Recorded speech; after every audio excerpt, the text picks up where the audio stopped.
ಹೀಗೆ ಒಂದಿನ ಒಬ್ಬ ಶ್ರೇಷ್ಠ ಶಿಲ್ಪಿಗಾರ ಒಂದು ಆಸ್ಥಾನದಲ್ಲಿದ್ದರಂತೆ. ಅವ್ರು ಏನು ಮಾಡ್ತಿರ್ತಾರೆ, ಶ್ರೇಷ್ಠವಾದ ಇಡೀ ಜಗತ್ತಲ್ಲಿ ಒಬ್ಬ ಶ್ರೇಷ್ಠ ಶಿಲ್ಪಿಯನ್ನು ಅವ್ರು ಕೆತ್ತಾ ಇರ್ತಾರೆ. ಅವಾಗಲೂ ಏನಾಗುತ್ತೆ ಅಂದರೆ, ಈ ಶಿಲ್ಪಿಗಾರ ತನ್ನ ಜ್ಯೋತಿಷ್ಯ ಅಂದರೆ ತನ್ನ ಜೀವನದ ಒಂದು ಮುಂದಿನ ಒಂದು ಅಂಶವನ್ನು ತಿಳಿಯೋದಕ್ಕೋಸ್ಕರ ಜ್ಯೋತಿಷ್ಯರ ಹತ್ರ ಹೋಗ್ತಾರಂತೆ. ಜ್ಯೋತಿಷ್ಯರು ಹೇಳ್ತಾರೆ, ಒಂದೆರಡು ನಿಮಿಷ ನೋಡಿ ಖುಷಿ ಪಡ್ತಾರೆ, ಫೇಸಲ್ಲಿ ರಿಯಾಕ್ಷನ್ಸ್ ನಗು ಮುಖ ಬರುತ್ತೆ. ಅದಾದ ನಂತರ ಸ್ವಲ್ಪ ದಿಗ್ಭ್ರಮೆಗೊಳ್ತಾರೆ, ಮುಖ ಒಂಥರ ಜಿಜ್ಞಾಸೆ ಬೀಳ್ತಾರೆ. ಅದನ್ನು ನೋಡಿದಂಥ ಅವರು ಶಿಲ್ಪಿಗಾರರು ಕೇಳ್ತಾರೆ, ಏನಾಯ್ತು ರೀ ಅಂತ ಹೇಳಿದ್ರಂತೆ. ಅದಕ್ಕೆ ಅವ್ರು ಹೇಳಿದರು, ನನ್ನಂಥ ಶಿಲ್ಪಿಗಾರ ಈ ಜಗತ್ತಲ್ಲಿ ಇನ್ನೊಬ್ಬ ಹುಟ್ಟಲಾರ ಅಂತ. ಅವಾಗ ಖುಷಿಪಟ್ಟ. ಓಕೆ, ಮತ್ತೆ ದುಃಖ ತಪ್ಪಿರ ಅದರೆಲ್ಲ ಮಾರನೇ ಕ್ಷಣನೇ. ಅವಾಗ ಹೇಳ್ತಾರೆ, ನಿನಗೆ ಇಂಥ ಸಮಯದಲ್ಲಿ ಇಷ್ಟೇ ಸಮಯಕ್ಕೆ ನಮಗೆ ಮರಣ ಬರುತ್ತೆ ಅಂತ.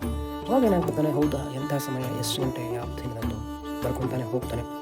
ಅವ್ನು ಹೋದ ತಕ್ಷಣ ಏನು ಮಾಡ್ತಾನೆ, ಹೋಗಿ ಅಲ್ಲಿಂದ ಅದನ್ನು ಆ ದಿನವನ್ನು ಏನು ಮಾಡ್ತಾನೆ, ತಾನು ಶ್ರೇಷ್ಠ ಶಿಲ್ಪಿಗಾರ ಅಲ್ವಾ, ಸೊ ಆ ಕಾರಣದಿಂದ ಹಲವಾರು ಶಿಲ್ಪಗಳನ್ನು ತನ್ನದೇ ರೀತಿಯಾದಂತಹ ತನ್ನದೇ ಒಂದು ವ್ಯಕ್ತಿತ್ವ ರೂಪದಲ್ಲಿ ಕೆತ್ತಿಡ್ತಾನೆ. ಒಂದು 100 ಶಿಲ್ಪಗಳನ್ನು ಕೆತ್ತಿಡ್ತಾನೆ. ಅವಾಗ ಏನಾಗುತ್ತೆ, ಆ ದಿನ ಬರುತ್ತೆ, ಆ ಮರಣ ಬಂದಂಥ ದಿನ ಬರುತ್ತೆ.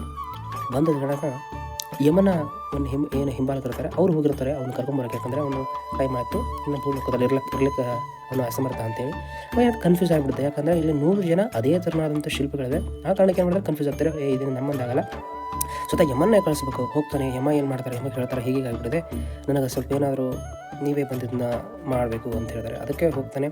ಹೋದ ತಕ್ಷಣ ಏನಾಗುತ್ತೆ, ಯಮ ಅವ್ನು ಬಂದು ಒಂದು ಸಣ್ಣ ಪ್ರಯೋಗ ಮಾಡ್ತಾನೆ. ಏನಂತ ಪ್ರಯೋಗ ಮಾಡ್ತಾನೆ ಅಂದರೆ, ಅಲ್ಲೇ ಪಕ್ಕದಲ್ಲೇ ಈ 100 ಶಿಲ್ಪಿಗಳ ಪಕ್ಕದಲ್ಲಿ ಒಂದು ಏನು ನಿಂತಿತ್ತಲ್ಲ, ಅಲ್ಲಿ ನಿಂತಿದ್ದ ಒಂದು ತೇರನ್ನು ನೋಡ್ಕೊಂಡು ಹೇಳ್ತಾನಂತೆ, ಈ ತೇರನ್ನು ಕೆತ್ತಂಥ ಶಿಲ್ಪಿ ಯಾರು ಅಂತ ಕೇಳಿದಂತೆ. ಅವಾಗ ಸಡನ್ಲಿ ನಾನು ಎಂಬುದು ಎಷ್ಟು ಇಂಪ್ಯಾಕ್ಟ್ ಮಾಡ್ತು ಜೀವನದಲ್ಲಿ ಅನ್ನೋಕ್ಕೆ ಅವನೇನು ಮಾಡಿಬಿಡ್ತಾನೆ, ಆ ಗುಂಪಿಂದ ನಾನು ಅಂತ ಹೇಳಿ ಕೈ ಎತ್ಬಿಡ್ತಾನೆ. ಆವಾಗ ಬಾ ನನ್ನ ಮಗನೇ, ನಿನಗಿದೆ ಈ ಮನುಷ್ಯ ಕುಲಕ್ಕಿದೆ ನಿಮಗೆ ಮೋಸ, ಬಾ ನಿನ್ನಿಂದ ಬೆಳಗಾಲಿಲ್ಲ ಅಂತ ಕರ್ಕೊಂಡು ಹೋಗ್ತಾನೆ. ಇನ್ಫ್ಯಾಕ್ಟ್ ಇದರಿಂದ ಏನು ಕಲಿಬೋದು ಅಂದರೆ, ಯಾವುದೇ ಒಬ್ಬ ವ್ಯಕ್ತಿಗೆ ನಾನು ಎಂಬುದು ಇರಬಾರ್ದು, ನಾನು ಎಂಬುದು ಎಷ್ಟು ಮಟ್ಟಿಗೆ ಇಲ್ಲಿ ಕಳ್ಕೊಂಡು ಹೋಗುತ್ತೆ ಮನುಷ್ಯನ ಕೆಟ್ಟ ದಾರಿಗೆ ಅನ್ನೋದಕ್ಕೆ ಒಂದು ಉದಾಹರಣೆ.